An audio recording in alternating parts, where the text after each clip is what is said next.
Although the term Zerstörer, or destroyer, when applied to aircraft has become virtually synonymous with one type, namely the Messerschmitt Bf 110, it is actually representative of a number of types that emerged in the 30s in different countries.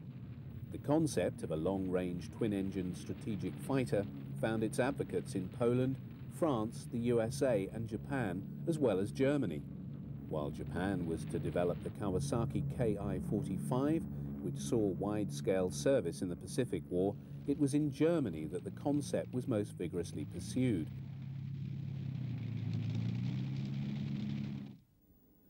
It would be wrong to think that such a type originated in the mid-30s. In fact, the need for such an aircraft was seen as early as the First World War.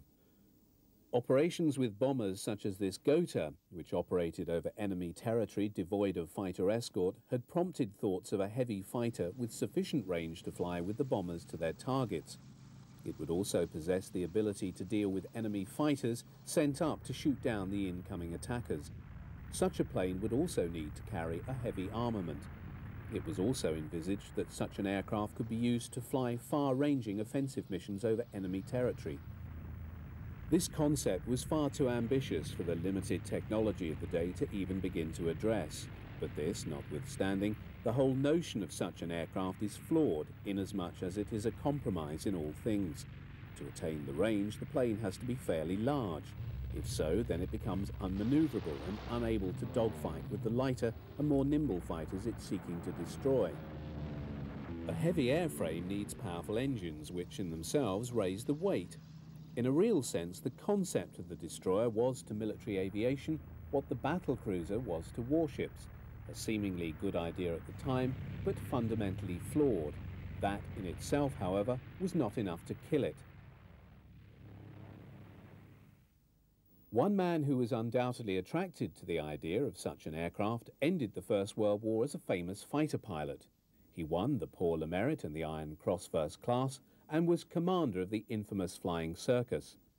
15 years later, Hermann Goering, as the second most powerful man in the Third Reich, and the commander of the still clandestine Luftwaffe, was able to use his power and influence to see that such an aircraft would have a role and place in the new German Air Force.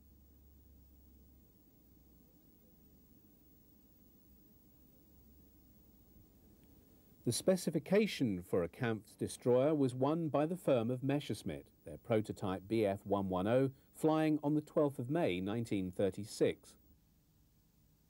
First production of the 110B took place in July 1938, with the type being powered by Umo engines. Just 45 of this variant was manufactured.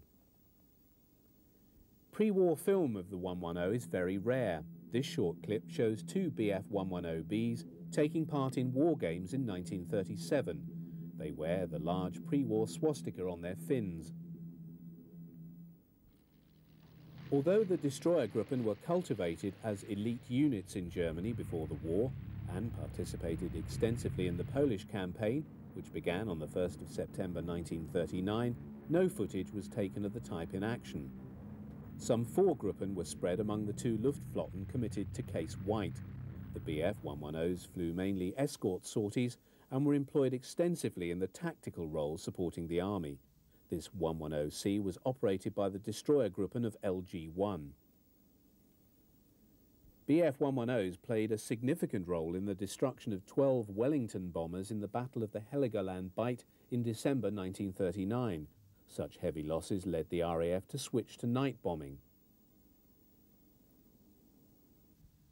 Commander of the 110s in the Heligoland Bight was Wolfgang Falk, who was soon to emerge as the formative figure in Germany's night fighting force and was to be a major player in overseeing its development throughout the war. Bf 110Cs of 1 ZG-76 under the command of Falk provided top cover for the Ju-52 units landing in southern Norway during Operation Weserübung in April 1940. They were, however, rapidly pulled back to Germany.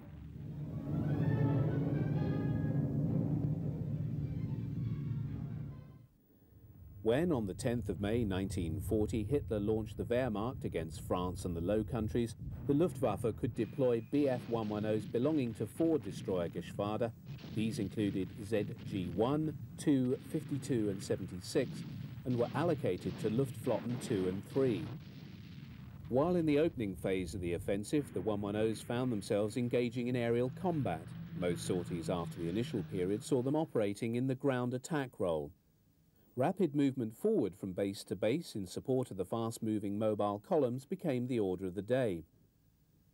It was over Dunkirk when the 110 units came into contact with large numbers of RAF Spitfires and Hurricanes for the first time that doubts began to arise over the alleged superiority of the 110.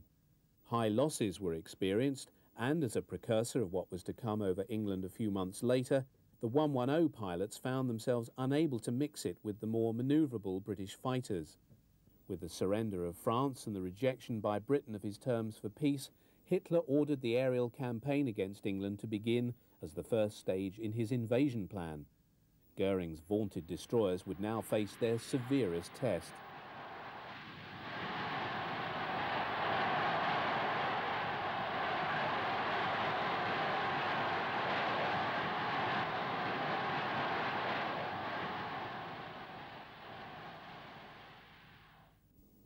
In the period of recovery after the battle for France, the Destroyer-Geschwaden went through a significant upgrading as new subtypes of the C and the D model were delivered. In Norway, 2 and 3 ZG-76 had taken delivery of the extended range Bf-110D. Erprobungsgruppe 210, an experimental trials unit, took delivery of the first fighter bomber variant in the C-4 and started operating them attacking shipping in the Channel. By the time the battle for Britain opened, the Luftwaffe could dispose of no fewer than 289 Bf-110s for operations. Here, Bf-110Cs of ZG-2, wearing their famous Bamberger Hunter insignia, are seen taxiing out prior to a mission over England. The strategy behind the employment of the 110 rested on its superior range. They were tasked with flying ahead of the bomber formations to entice the RAF fighters up into combat, forcing them to expend their fuel and ammunition before the arrival of the bombers. In the meantime, the Spitfires and Hurricanes, needing to refuel and rearm, would be found doing so by the Luftwaffe bombers as they arrived over the airfields. This, however, turned on the assumption, certainly unquestioned at the time the battle began, that the 110s could mix it with the RAF fighters and come out on top. Here, the plan fell down. For arriving over England, the 110s found themselves experiencing once more what some had first encountered over Dunkirk.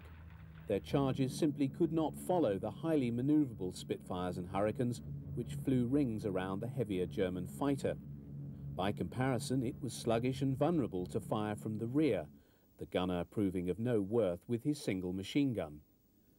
Luftwaffe commanders overseeing the campaign looked on with some concern as the numbers of 110s being lost over England rose sharply. Goering was incensed that his elite fighters were being handled in this fashion and blamed the pilots, claiming that they were not using them properly. By the end of August, no fewer than 120 110s had been lost, a further 83 being shot down in September, forcing the disbandment of a number of destroyer units. This Bf-110 belonging to ZG-26 Horse vessel has crash-landed on a Kent beach. Its crew taken prisoner. Symbolic of the immense loss of experienced crew was Hauptmann Walter Rubensdorfer, commander of Erprobungsgruppe 210, shot down on August the 15th over Croydon. The decimation of the Destroyer-Geschwaden in the Battle of Britain saw disbandment and amalgamation of a number of formations. As the surviving Staffen were pulled back into Germany to rehabilitate and be drawn to pastures new, a number of 110 units stayed in France.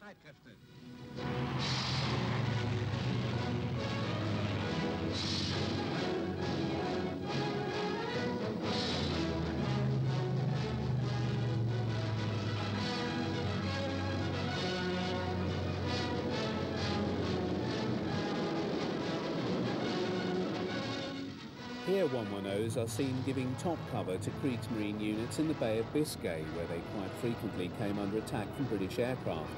These 110s belong to KG-76 and carry the famous shark mouth insignia on their nose. The first part of 1941 saw the movement of a large number of 110s to the Mediterranean theatre in support of the German invasion of Yugoslavia and Greece, and as part of the Luftwaffe detachment sent to aid and give air cover to Rommel's Afrika Korps. 1 and 2nd Gruppe KG-26 and 2nd Staffel KG-76 were used almost exclusively in the fighter-bomber role. In North Africa, 110 units included the 3rd Gruppe of ZG-26, which was later joined by the 2nd Staffel. Although flying against the RAF, the North African theatre provided a more benign environment for the 110s, as they were not opposed by the Spitfire.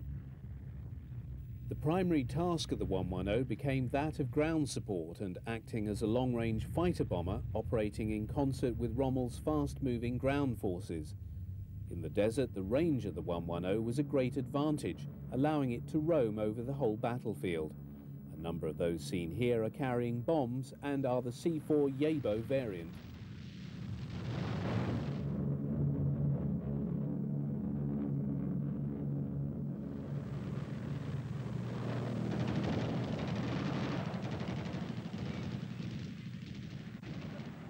The worst enemy of all for the ground crews of the 110s was the all-pervading dust. It was necessary to fit filters to the carburettor intakes to prevent the jets becoming clogged up, causing damage and wear to the engines. On this occasion, a small collection of British Army lorries and armoured cars, probably well within what they imagined to be their own lines, are being strafed by the 110s.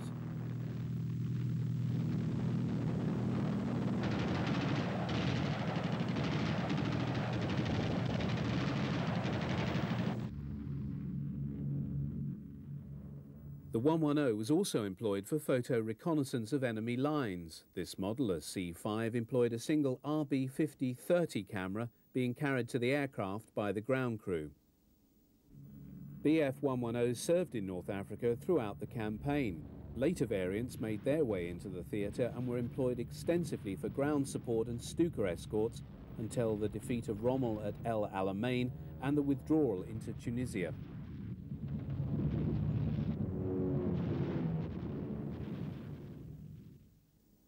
This picture of a Bf 110 preparing to take off gives a very graphic impression of the clouds of dust raised as the throttles are opened up. Destined to become a major theatre of war for all variants of the 110 until 1944 was Russia. These 110 G2s of the Wespengeschwader date from late 1942. Operating to the fore of the advancing panzer columns in the advance into the USSR on June the 22nd, 1941, and obtaining up-to-date photographs of Soviet positions and deployments were the Henschel HS-126s of the Army Reconnaissance Squadrons.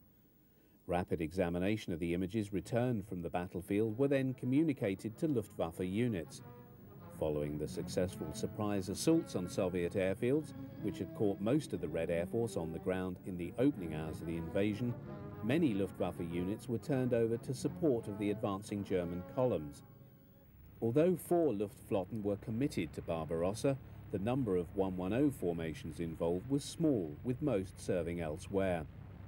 Only the 2nd Gruppe of ZG-26, serving in the 8th Fliegerkorps, and Schnellkampfgeschwader 210 in the 2nd Fliegerkorps saw action in this period.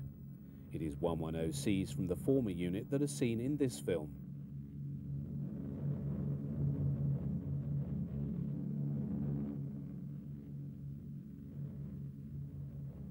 Of interest is the tethered observation balloon which the aircraft pass and which was used to mark the forward German positions. Upon reaching their target area, the Ju-88s begin their attack. The 110s, while flying top cover, are now free to engage upon their secondary function for the mission, which is a Freie Jagd or free hunt. While vast numbers of Soviet aircraft had been destroyed on the ground, a significant few survived the initial German onslaught to fly against the invaders. As most Soviet fighter types at this period were decidedly obsolescent, the 110 was able to deal with many of the Soviet types they encountered. The heavy nose armament of the 110, comprising of 2 20mm cannon, and 4 7.9mm machine guns gave it a heavy punch. It was admirably suited to the role of ground attack, and in the absence of the heavy anti-aircraft fire that would later make such operations extremely hazardous on the Eastern Front, the 110s proved highly effective. Indeed, the 110C4s of Major Karl-Heinz Stricker's Schnellkampfgeschwader 210 were tasked from the outset with the low-level assault on Soviet airfields and bridges. This Yabo variant of the 110 was designed as a fighter bomber. It was fitted with 2 ETC-250 bomb racks under the fuselage and powered by 2 Daimler-Benz 601N engines, and first saw action over the English Channel in July 1940.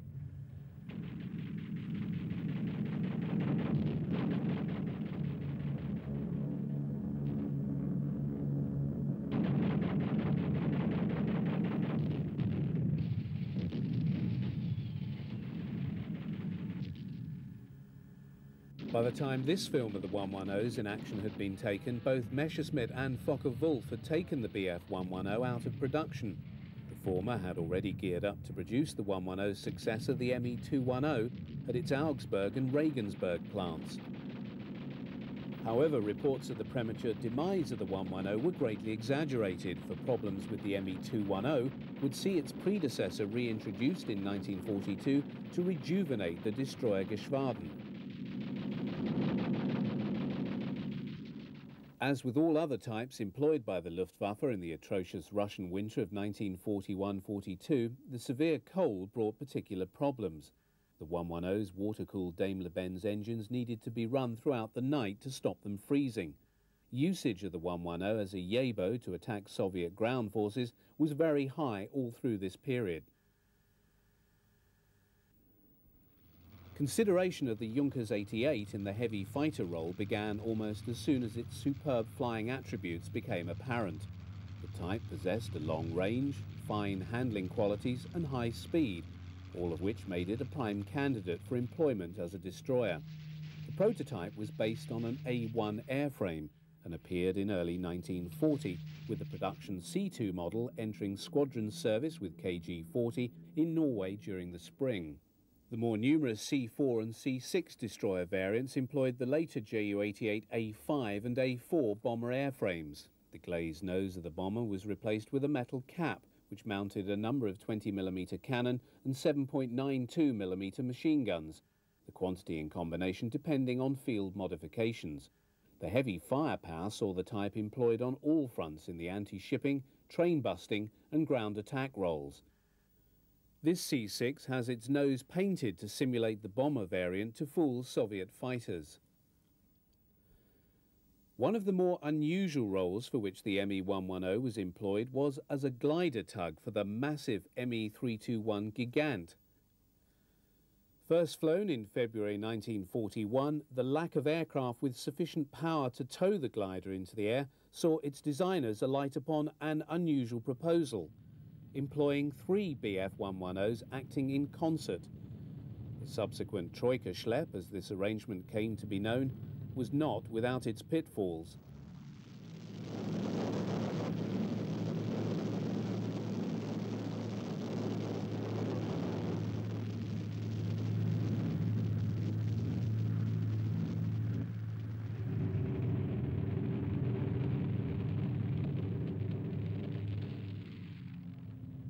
Even with 3 110s, the Gigant also needed the help of rockets to help it get airborne.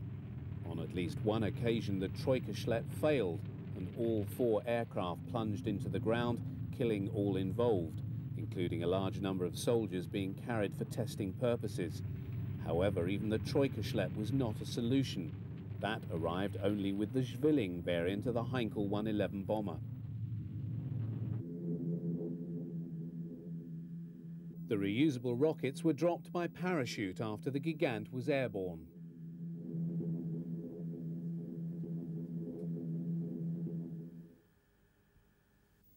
Messerschmitt had been working on a second-generation destroyer to replace the 110 as early as 1937, with the prototype seen here taking to the air on the 2nd of September 1939.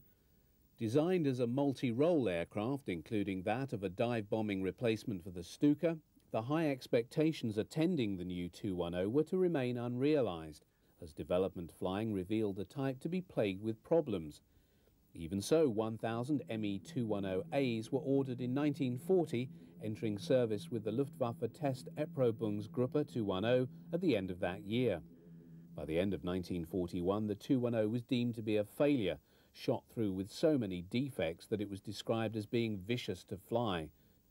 Even so, the investment in the type had been so great that heavily modified 210A1s were delivered to the second Gruppe of ZG-1 and elements of ZG-26 in Sicily in 1942 as replacements for the 110s. It was as a heavy fighter that 210 formations found themselves thrown into combat against Anglo-American forces in Tunisia in November 1942. Me-210s are seen here attacking a forward airfield manned by British and American forces. The 210s come in at low level to drop their bombs amid a hail of anti-aircraft fire.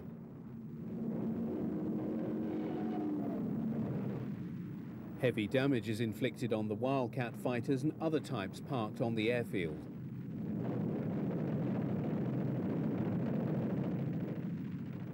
No 210s are lost on this sortie, and they make good their escape.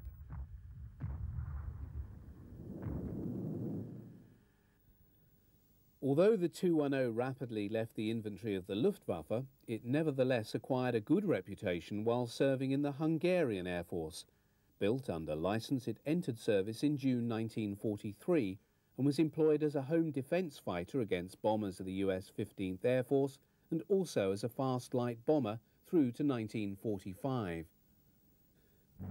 The decision to abandon the Me-210 was taken in April 1942, with Messerschmitt being ordered to stop production of the type. Although variants of the type were encountered over the British Isles in 1942, in addition to Tunisia, by 1943 the 210 was fading from Luftwaffe service. In substitute for the failed 210, a refined 110 left the Messerschmitt production line in May 1942. Designated the 110G2, it had an improved airframe and more powerful engines. To enhance versatility, conversion sets were made available to allow it to serve both as a heavy fighter and fighter bomber.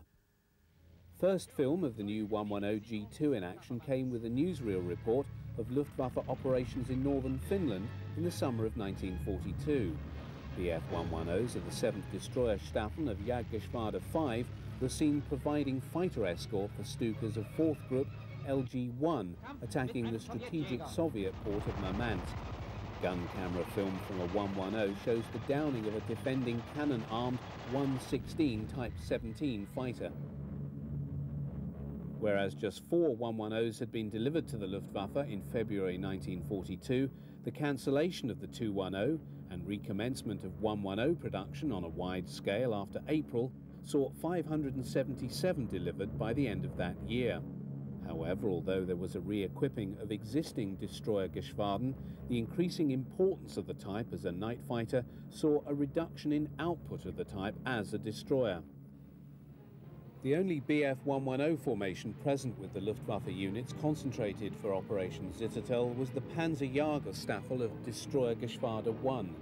These 110s had originally been part of an experimental flying anti-tank unit set up during the previous year to investigate the suitability of aircraft types in the tank destroyer role. A number of 110Gs mounting a modified 37mm cannon in an under-fuselage fairing had been tested but found unsuitable. However, those employed at Kursk were subsequently returned to normal service as a heavy fighter and operated with Luftflotte 6 for the duration of the offensive. Even though the Soviet victory at Kursk marked the real emergence of the Red Air Force, the Bf-110 could still be employed in an offensive capacity as a fighter and succeeded in downing many Soviet aircraft.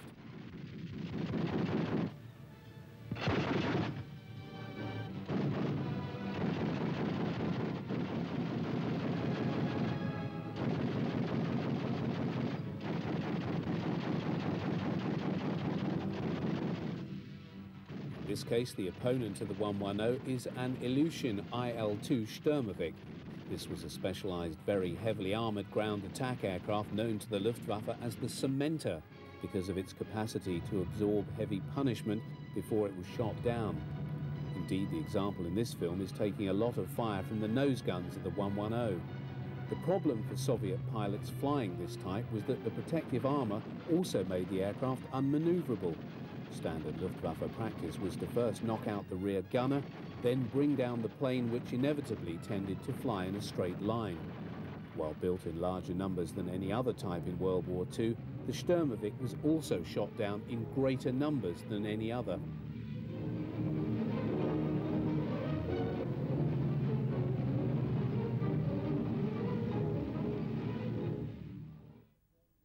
If for many the Me-110 was found wanting as a destroyer because of its undoing at the hands of the RAF in the Battle of Britain, there is no justification in claiming it was a total failure given its sterling service with the Nachtflieger from 1940 until the end of the war.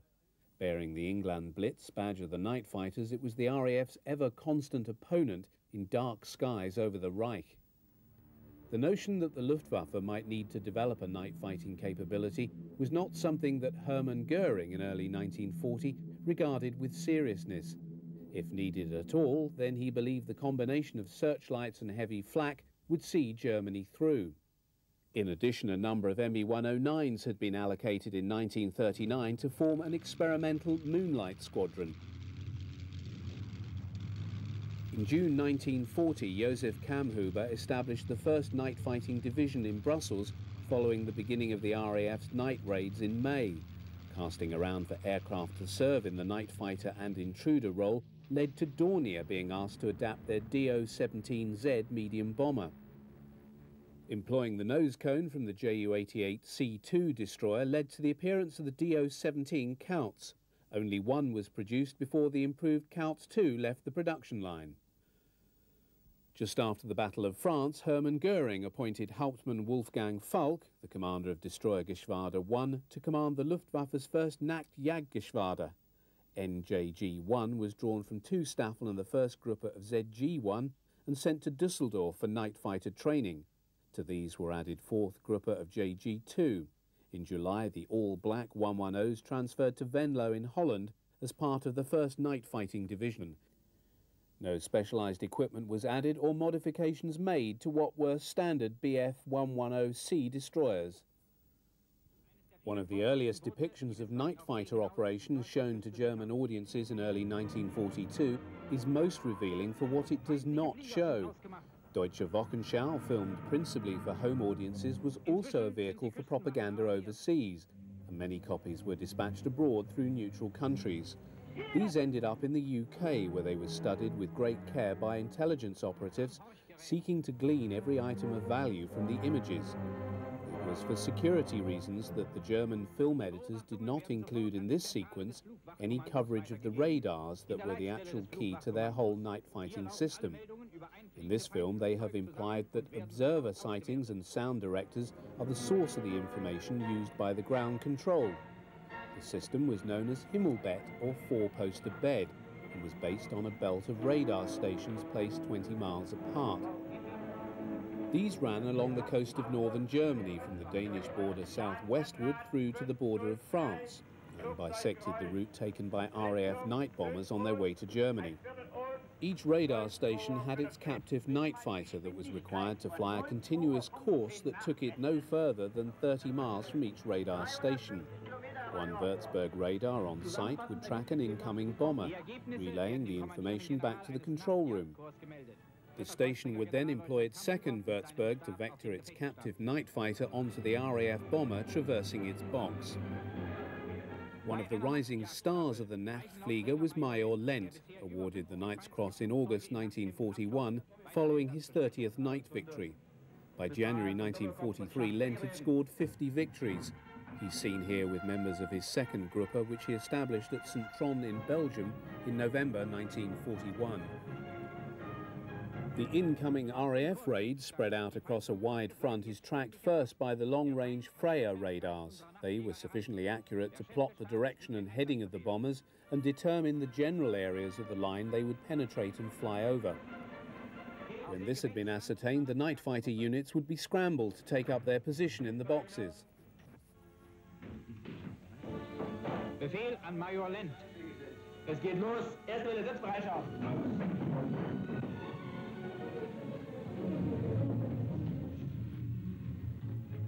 By the end of 1941, the Me-110 was the most numerous of all German night fighters. Although many of those employed were similar to their day fighter brethren, save in their all-black finish, in 1941 the first proper night fighting variant left Messerschmitt's production line. This was the F4. It was equipped with more powerful engines and had the capacity to mount a heavier armament than an under-fuselage Pannier.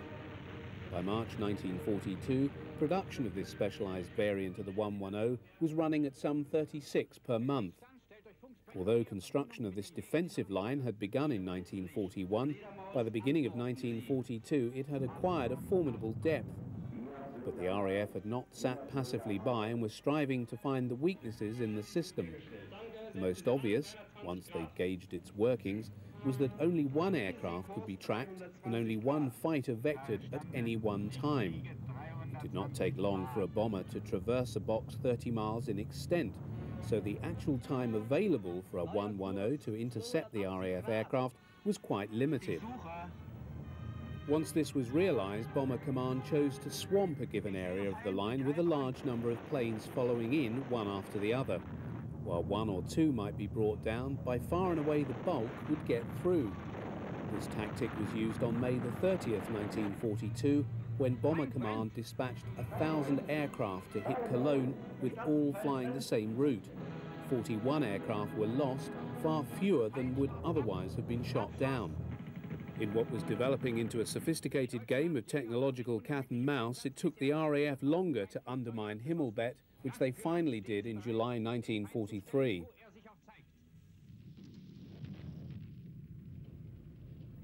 One of the limitations of filmmaking during the war, not always readily appreciated today when special effects are commonplace, was the inability to capture genuine night fighter action.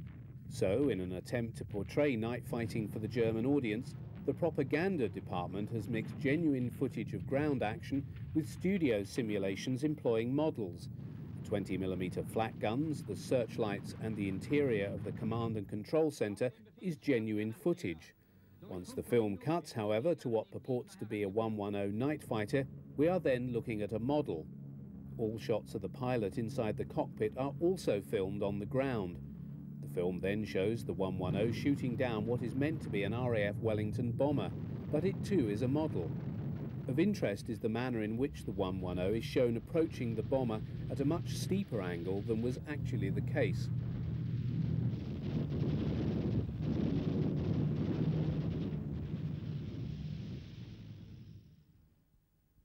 Alongside the Me-110G2, 1942 also saw the appearance of the specialised, more heavily armed Me-110G4 night fighter. With the emergence of this 110 and also of the Ju-88 night fighters carrying the same Liechtenstein radar and mounting large nose-mounted antennae, film coverage of night fighters ceases altogether. In the air war above the Reich, each side was now employing devices in their planes that placed them on the cutting edge of the new black art of electronic warfare, wherein the need to preserve secrecy was paramount. The year 1943 had seen a steady rise in the sorties of the US 8th Army Air Force bomber squadrons flying out of England to attack targets in Germany. In a bid to provide a more effective air defence, the decision was taken in the autumn of 1943 to strengthen the air defence of the Reich by resurrecting the nearly defunct destroyer Gruppen. Serving alongside the more usual 110G2s was a new destroyer, although it bore more than a passing resemblance to the type that had sired it. Indeed, the Me-410, which entered production with Messerschmitt in January 1943, was in effect a revamped 210, with all of its many problems eliminated. Although the Schnell bomber was deemed to be the primary variant, the war situation saw the destroyer version acquire growing significance to the Luftwaffe. In its light bomber role, the 410 began to appear in some numbers over the Mediterranean and was also encountered and shot down over England. By year's end, 457 Me-410s had been delivered from the Augsburg factory, and production of a large number of field conversion kits saw it adapted to carry a variety of armament packages. Although a faster and more effective aircraft than the 110, it supplemented the earlier type rather than replaced it. Clearly, the older type still had an important role to play in the skies over Germany.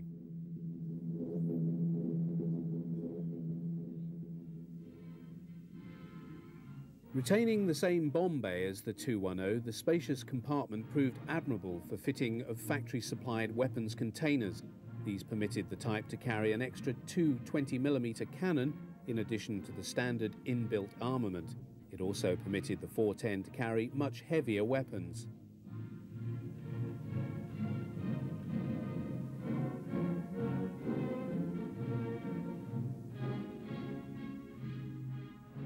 External ETC-50 shackles could also be fitted for the carriage of bombs.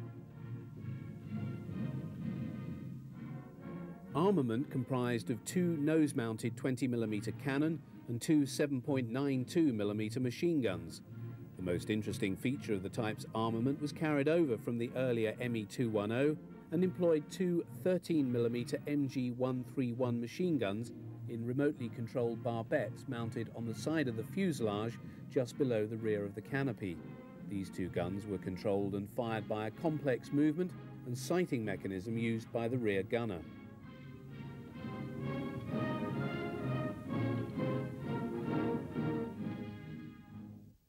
The use of destroyers against US bombers saw an increase in armament. This Me-110G2 mounts 2 MG-151s in the nose and a 37mm cannon under its fuselage.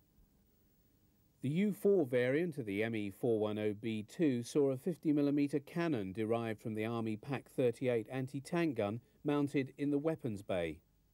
One of the major weapons introduced onto Me-110 and Me-410's attacking bomber formations in 1943 was derived from the rocket launchers used by the Army. The 210mm version was an unguided weapon and carried a 47kg warhead to about 7,800 meters. The Me-110G2R3 variant carried 4 210mm rockets in tubes outboard of the engines, as did the Me-410. Although the tubes affected the aerodynamics of both aircraft, increasing their drag and lowering their airspeed, this was deemed acceptable given their effectiveness in employing the rockets to break up US bomber formations. This then allowed the single-engined Me-109s and FW-190s to tear into the fray and shoot down the now less heavily protected B-17s and B-24s. Seen in the winter of 1943-44, these 110G2s are taking off to intercept an incoming US bombing raid. They carry a variety of armament. A number mount the rockets under wing, others 2 30mm cannon in an under-fuselage tray, and a few the 37mm cannon. Closing with the US bomber formation from above, the 110s fire off their rockets from a maximum range of about 6,000 feet, with the warhead primed to be exploded at between 1,800 and 3,500 feet. The release of a large number of these powerful rockets did succeed in breaking up many bomber formations. The 37mm cannon-armed 110s also proved most effective. The weapon, essentially the same as used on the tank-busting variant of the Stuka, was more than destructive enough to destroy a B-17 or a B-24 with one shot. However, the weight of the weapon and its cumbersome container did little to aid the maneuverability of the Me-110. The most successful sortie for the 110s came on the 11th of January 1944, when they assailed a formation of 650 bombers on their way to bomb Brunswick, employing their rockets to first break up the Polk. Thereafter, they attacked the bombers, now devoid of their defensive formation, and downed 41 in conjunction with the single-engine fighters. The returning crew members looked very happy with their morning's work. Such sorties were only possible when the bombers were beyond the range of escorting fighters. Once the Americans had solved the range problem, the 110's days would be numbered. While Me-410s operated in conjunction with the 110s, they also flew destroyer sorties alone. Equipped quick-thinking US bomber crewman snapped this shot of a 50mm cannon-armed 410 pulling away from his aircraft after it had made a firing pass. Film of the Me-410 is not extensive, and this sequence shows one returning to its base, the pilot waggling his wings to show that he's scored a victory. This particular variant is a 410A2R2. Two 30mm cannons have been mounted in the bomb bay to give the plane extra firepower. As soon as the plane has stopped, the ground crew, or black men as they were nicknamed because of the colour of their overalls, first congratulate the pilot and gunner, then set to work to get the aircraft ready for its next sortie. It was rare for aircrew other than famous aces to be interviewed in such depth by the newsreel, but at this time, late 1943, early 1944, the Destroyergruppen were contributing in a major fashion to the success the Luftwaffe was having in shooting down American bombers. Using their hands to demonstrate, as all fighter pilots do, this Me-410 crew described their shoot-down of a B-17 and tell of how they approached the plane from slightly below before opening fire. It would seem their 410 variant was equipped with extra cannon, as they described the manner in which the heavy fire from their guns could be seen dancing across the plane's skin and causing it to burst into flame. The 30mm cannon used on some destroyers was a most formidable weapon. It could bring down a heavy bomber in just a few shots. American survivors recall the coordination between destroyers and single-seat fighters in their attacks on the bombers.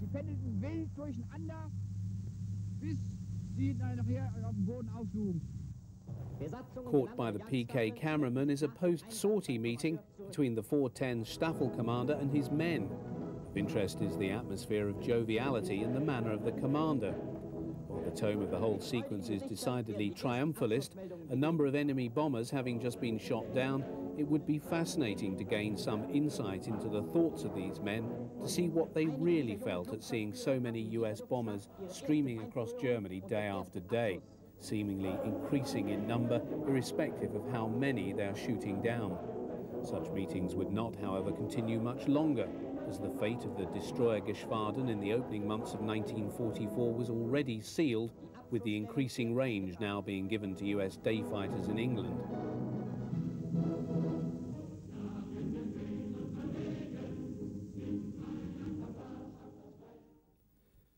The addition of drop tanks to US escort fighters early in 1944 effectively sealed the fate of the Me-110 destroyers in the daylight air war over Germany. The 410s, by virtue of their higher speed, survived only a little longer. Thunderbolts and Mustangs could now hit the German heavy fighters before they could reach the bombers. The fate of the 110s of ZG-26 on March the 16th, 1944 is a classic example. Out of 43 committed, Mustangs accounted for no fewer than 26 in a matter of minutes. The subsequent loss rate was so high that the third Gruppe of the Geschwader disbanded within weeks, and by June 1944 only second Gruppe was flying 110s over Germany in daylight.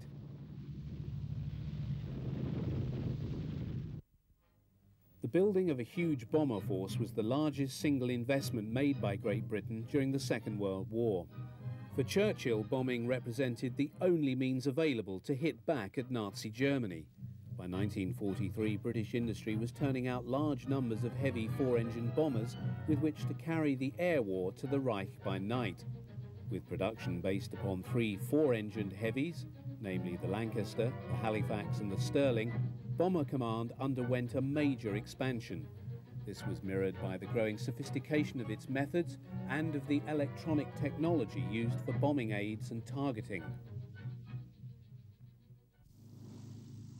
Under Air Marshal Sir Arthur Harris, the priorities of the bomber campaign were identified as follows: the progressive destruction of the German military, industrial and economic system, and the undermining of the morale of the German people to a point where their capacity for armed resistance is fatally weakened. In March 1943, the instruments available to him to attempt to realize these objectives comprised 321 Lancasters, 220 Halifaxes 141 Stirlings and 268 Wellingtons.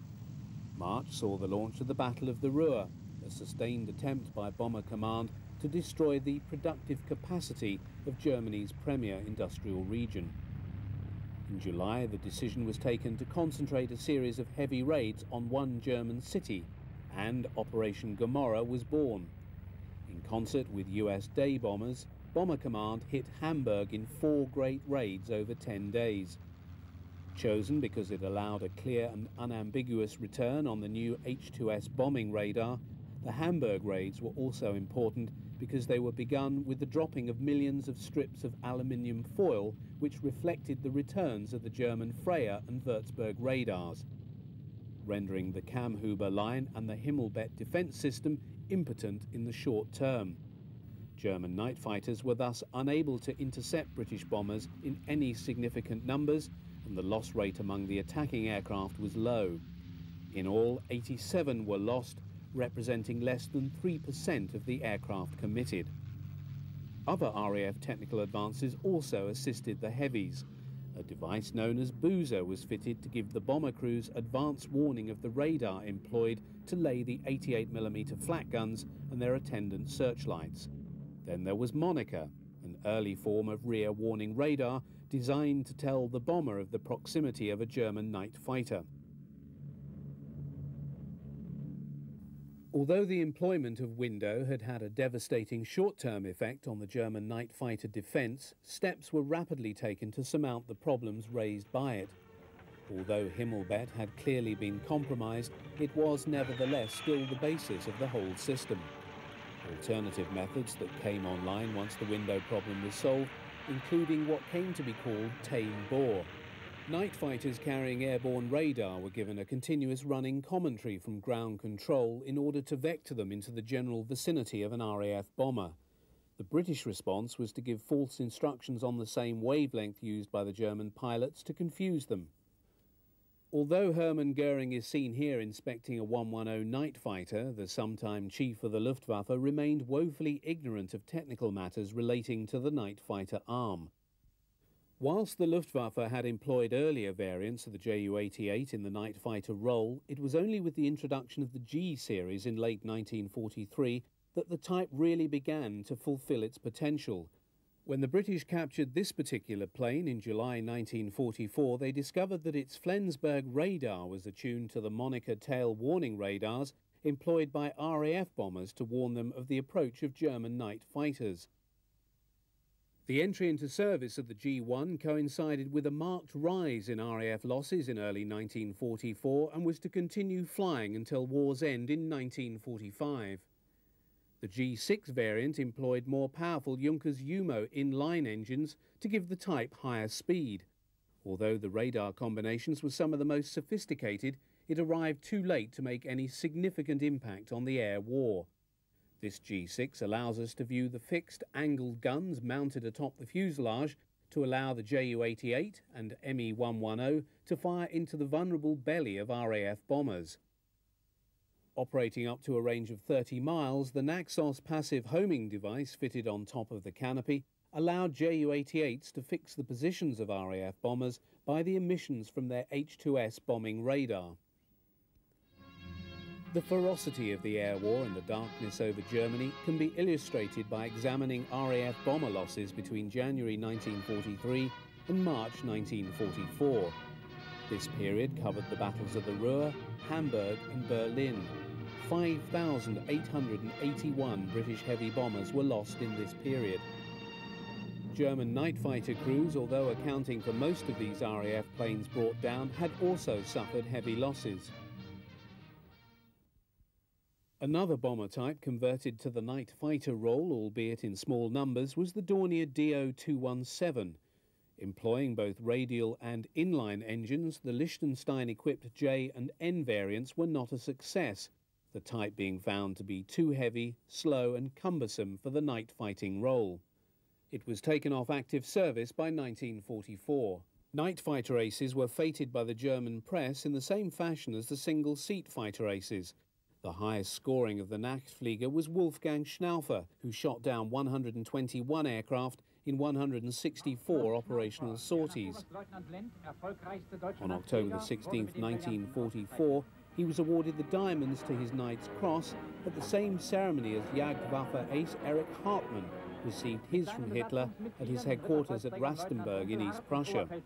All of Schnaufer's kills were made in a 110 G4. He served as Gruppen Commander of 4 NJG1. Schnaufer survived the war only to die in a motoring accident in 1950.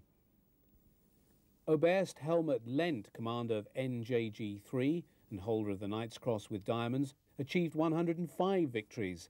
He died in an accident in October 1944 when he and his 2 crewmen crashed in their 110 at Paderborn in bad visibility.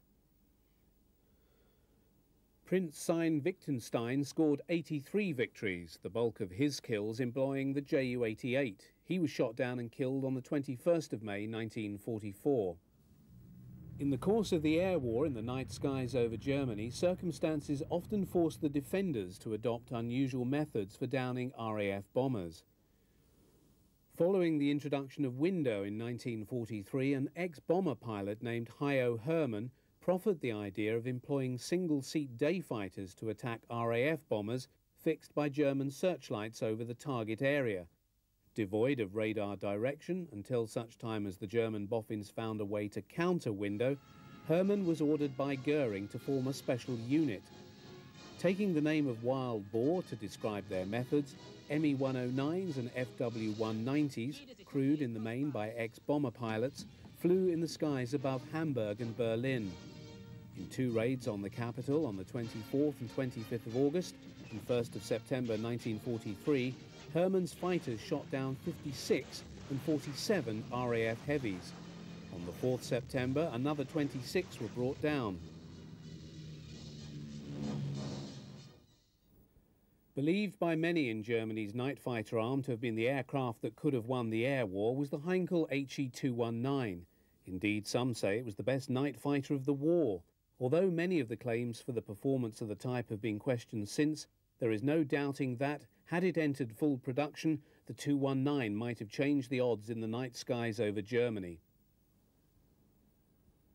That it did not has much to do with the internal wrangling between different interest groups in the Luftwaffe. The most important voice against the 219 was Field Marshal Erhard Milch. Charged with oversight of aircraft production, he was firmly of the opinion that the 219 was a plane too many, and that its role could best be carried out by the Ju-88. Heinkel managed to produce a total of 195 of the 219s, with another 73 being produced and employed for research purposes. Those that flew shot down 104 heavy bombers. Another type that did not enter production but was also thought of as a potential destroyer as well as a night fighter was Kurt Tank's wooden TA-154. Indeed, the specification for this type flowed from the requirement for a 2-seat night fighter with a long loiter time and a heavy armament of 2 20mm and 2 30mm cannon. First flown on July 1, 1943, following extensive testing, a production line was set up in 1944. However, problems with bonding the wood on the airframe and the adoption of the emergency fighter program in November 1944 brought an end to all further work on the type. The most radical and potentially effective of all the types to be conceived, both as a destroyer and as a Nachtjäger, was the Dornier DO-335. Better known as the Arrow, this type employed both a pusher and a tractor propeller. The prototype first flew on October 26, 1943. By September 1944, a unit had been set up to test the operational characteristics of the Arrow, and the DO-335A1 was on the assembly lines. However, the war situation was declining, and although a most promising type, the 335 remained at war's end just a fascinating might-have-been. With Germany's surrender in May 1945, the former airfields of the night fighters were a litter of destroyed and abandoned aircraft. For 5 years, destroyer and Nachtjäger had been key types in the Luftwaffe's inventory, had played a major role in the years of victory, and had fought hard along the road to defeat.